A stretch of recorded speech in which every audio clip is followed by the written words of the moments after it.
Comment commencer à investir dans l'immobilier? Bonjour à vous les investisseurs, j'espère que vous allez bien. Comme chaque lundi, une nouvelle vidéo sur ma chaîne dédiée à l'investissement immobilier. Aujourd'hui, nous allons voir donc les 7 étapes, 7 étapes donc, que l'investisseur va voir lorsqu'il part sur un achat de biens immobiliers, sur un investissement immobilier. Aujourd'hui, je vais plus m'attarder sur le premier point, l'un des points les plus importants, celui où vous allez mettre en place des choses avant d'aller chercher votre première bonne affaire, votre premier bien immobilier. La première étape, l'une des plus importantes, ça sera celle d'avoir des revenus stables et réguliers. Pourquoi? Lorsque vous voudrez investir dans l'immobilier, vous allez utiliser donc le crédit bancaire. Donc, vous n'allez pas investir votre trésorerie, vous n'allez pas utiliser votre argent personnel, vous allez utiliser l'effet de levier, donc le fait de prendre de la dette, un crédit, pour pouvoir vous enrichir. Comme je vous ai dit, des revenus stables et réguliers vous permettront d'avoir une obtention de crédit beaucoup plus facilement et puis surtout être sûr d'avoir un crédit. Vous vous doutez bien, mettez-vous à la place du banquier, vous souhaiteriez, si vous étiez banquier, prêter votre argent à quelqu'un qui a des revenus stables et réguliers que quelqu'un qui ne fait pas attention à sa trésorerie ou bien qui cumule des petits emplois à droite, à gauche, etc. etc. Et bien, vous allez devoir, première des choses, avoir une situation stable.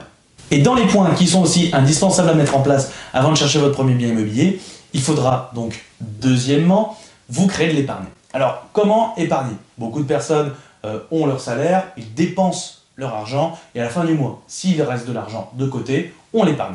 Non, maintenant vous devez mettre en place quelque chose d'hyper important. Et ça, je vous demanderai de le mettre en place à partir de maintenant, à la fin de cette vidéo. Vous le mettez en place tout de suite, parce que si vous ne le mettez pas en place, de toute façon, ça ne sert à rien. Voilà. Là, je vais vous donner vraiment une technique, écrivez-la sur un bout de papier. Voilà, je souhaite vraiment que vous la mettiez en place. Lorsque vous allez percevoir votre salaire, je vous demanderai donc de sélectionner une petite partie de votre salaire, 5-10%, voire même 20% pour ceux qui ont des gros salaires, 20% que vous allez envoyer automatiquement avec un virement automatique sur un compte, si possible, bloqué. Cette technique toute simple vous permettra d'épargner très simplement et je vous conseille de mettre en libellé le mot épargne tout en majuscule. Ça permettra, lorsque vous voudrez chercher un financement, que votre banquier voit le mot épargne. Et ça, c'est très important. Pourquoi? Parce que le mot épargne montre auprès du banquier que vous êtes un épargnant. Et dans le logiciel du banquier, il va pouvoir mettre que vous êtes un épargnant et votre scoring bancaire, donc c'est une note que vous attribuent les banques, il fallait le savoir, entre 0 et 10, votre scoring bancaire va augmenter car vous avez montré que vous êtes un épargnant et vous pourrez avoir donc des avantages au niveau de l'obtention de votre crédit, au niveau des taux, etc., etc., etc. Donc vous avez bien compris, faites-le à partir de maintenant parce que si vous ne le faites pas, vous mettez déjà une balle dans le pied. Troisième chose, dans les choses à mettre en place avant d'investir, je vous conseillerais d'arrêter vos 10 fois sans frais, 3 fois sans frais, etc. etc., etc. C'est quelque chose qui est très nocif, ça montre que vous ne savez pas trop gérer votre argent, ça montre que vous dépensez plus que ce que vous n'avez, peut-être que ce n'est pas vrai, mais en tout cas voilà l'image que vous donnez auprès de votre banquier, donc à partir de maintenant, il faudra arrêter ceci. Quatrièmement, une chose qui est très importante aussi, c'est de faire attention à ce que vous avez sur votre relevé de compte. Oui, lorsque vous allez chercher lorsque vous allez chercher un crédit bancaire, vous allez devoir donner vos 3 derniers relevés de compte des 3 derniers mois. Si le banquier tombe sur PMU, tout le temps des sorties dans les bars, les casinos, etc., etc., voilà, vous ne montrez pas quelqu'un qui est stable, vous montrez quelqu'un qui peut être dépendant au jeu, quelqu'un qui est dépendant à l'alcool, etc., etc., etc. Tout ça, ce sont des risques pour le banquier. Donc, enlevez ceci, diminuez vos sorties, ou bien, si vous ne voulez pas le faire apparaître, retirez de l'argent en liquide, et puis faites vos petites dépenses comme ça, et puis ça permettra d'avoir des meilleurs relevés de compte. Le dernier point, donc, dans les choses qui sont importantes à faire avant de commencer à investir, renseignez-vous auprès de votre banquier combien vous pouvez emprunter. Oui, il faut demander à son banquier. Imaginez, vous n'allez pas vous dire, bon, allez, j'investis dans l'immobilier, je vais chercher un bien immobilier, mais vous ne savez pas votre capacité d'emprunt. Vous ne savez pas combien vous pouvez emprunter. Donc l'une des choses qui va être importante à faire, après avoir respecté les différents points que je vous ai donnés juste avant, c'est de demander à votre banquier combien vous pouvez emprunter et en fonction de la somme que vous avez, mettre en place une stratégie d'investissement en fonction de vos objectifs par rapport à l'immobilier. Ça y est, vous êtes prêts, vous avez des beaux comptes, vous savez combien vous pouvez emprunter. Maintenant, nous allons partir sur la recherche de biens, comment trouver une bonne affaire. Pour cela, donc 4 méthodes qui vous permettront de trouver des biens en dessous du prix du marché. Premièrement, votre réseau, donc c'est les personnes que vous côtoyez, si vous êtes dans le milieu de l'immobilier ou que vous êtes investisseur comme moi, ça sera donc les avocats spécialisés par exemple dans les divorces, ça va être les commissaires-priseurs, ça va être les notaires, les agents immobiliers, les marchands de biens, etc. etc. Deuxièmement, pour trouver une bonne affaire, vous allez pouvoir donc juste ouvrir les yeux, faire des visites immobilières et puis rechercher les caractéristiques techniques et pratiques que vous pourrez améliorer. Transformer des combles en pièces à vivre, transformer une cave en ce qu'on appelle un souplex, donc une pièce en dessous de la maison.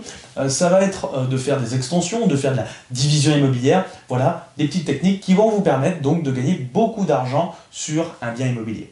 Troisièmement, ça va être votre démarchage, démarcher des personnes qui sont dans le milieu de l'immobilier. Mais l'immobilier un petit peu caché, par exemple les entrepreneurs qui travaillent dans le BTP, qui savent là où il y a des travaux, ceux qui travaillent dans les ravalements de façade, etc., etc., etc.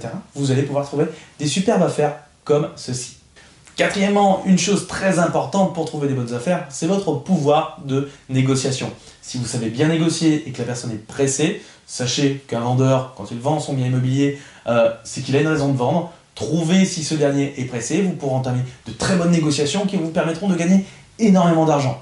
Personnellement, moi, depuis que je fais de l'immobilier, j'ai déjà économisé plus de 100 000 euros facilement, juste avec mon bagou, mon blabla. Ça se travaille, je vous recommande d'ailleurs 2 livres très intéressants sur le pouvoir de la négociation, qui s'appelle le premier « Influence et manipulation » et le deuxième « Ne coupez pas la poire en deux ». Donc ça, c'est un livre qui a été fait donc, justement par un ancien agent du FBI, très intéressant. Vous avez tout ces petites techniques psychologiques qui permettent donc de faire baisser les prix.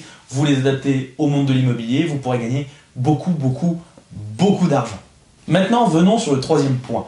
Vous avez des beaux comptes, vous avez trouvé votre bonne affaire, vous allez signer un compromis de vente. Votre compromis de vente, ça va permettre donc de statuer sur les droits et les obligations de l'acheteur et du vendeur.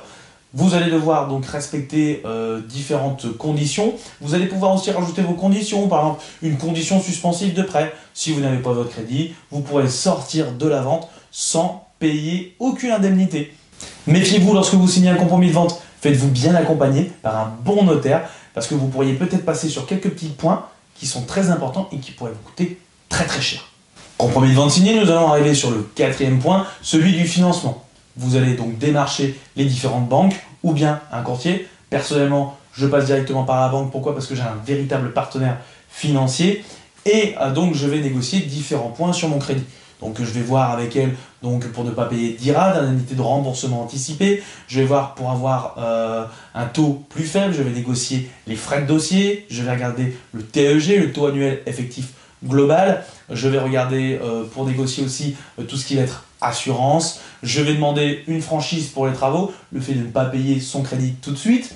Je vais aussi voir pour avoir une durée de crédit longue, pour que mes loyers soient supérieurs à ma mensualité de crédit, et puis de toute façon les intérêts, on s'en fiche, ils sont déductibles de vos impôts.